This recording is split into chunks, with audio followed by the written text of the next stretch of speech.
நிறைய தொல்லைகளை பார்க்கக்கூடிய ஒரு காலமாக இருக்குது.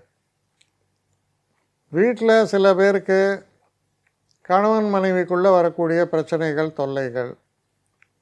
சில பேருக்கு தொழிலில் சில முட்டுக்கட்டைகள், சில பிரச்சனைகள். ஆனால் இந்த பிரச்சனை தீருமா தீராதா? ரொம்ப தீராத போல் இதுக்கு வழியே தெரியலையே. ஒரு பக்கம் ஓட்டை அடித்தா இன்னொரு பக்கம் ஓட்டை வருது. ஸோ இப்படி மாறி மாறி நான் நடந்துட்டுருக்கேன். 2 ஓட்டையும் எடுத்தாலும் 3ஆம் இடத்துல ஒரு ஓட்டை ஃபார்ம் ஆகுது. ஸோ இது என்ன பேலன்ஸ் ஆகுது? பெரிய தொல்லையாக இருக்க அப்படின்னு ஒரு மனக்லேசங்கள், மனசில் ஒரு தைரியத்தை இழக்கக்கூடிய சில சூழல்கள், இதெல்லாம் ஏற்படுறது. உடல் ஆரோக்கியத்தை பொறுத்த வரையில் அதாவது என்ன சொல்லுவாங்கன்னா, சில பேர் சொல்லுவாங்க, சார் காலையில் ரொம்ப உடம்பெல்லாம் வலிக்குது, வயிறு வலிக்குது, டாக்டர் செக் பண்ணுவார், எல்லாம் நல்லா தானேப்பா இருக்கு.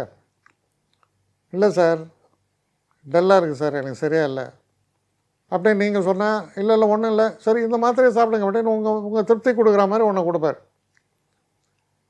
அதுபோல் உடல் சம்மந்தப்பட்ட விஷயங்கள் நான் ஐடென்டிஃபையபிள், தெரியாது, என்னன்னே தெரியாது, ஆனால் தொல்லை.